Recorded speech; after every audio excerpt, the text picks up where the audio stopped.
تو واقعی پریشانی کی بات ہے، عام طور پہ گھروں میں یہ چیز ہو جاتی ہے۔ اس کے لیے میں نے پہلے بھی بتا رکھا ہے، سلام علی نوح فی العالمین، سلام علی نوح فی العالمین، یہ 41 ٹائم آپ نے پڑھنا ہے نمک پر، نمک پہ دم کریں، اور اول آخری 11 مرتبہ درود ابراہیم بھی پڑھیں، وہ نمک اپنے گھر میں چھڑکیں،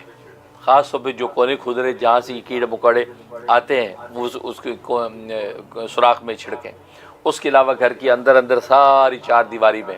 تو وہ کچن سے شروع کریں، تمام بیڈ روم میں چار دیواری کی ویو لائن بناتے جائیں نمک کی،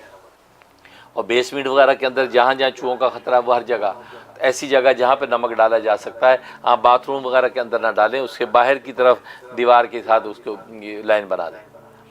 تو یہ نمک ڈالنا شروع کر دیں، اور یہ آپ جو ہے وہ 11 دن کریں، اور روزانہ پڑھ کے نمک پہ دم کریں، اور روزانہ پھر وہ نمک ڈالیں،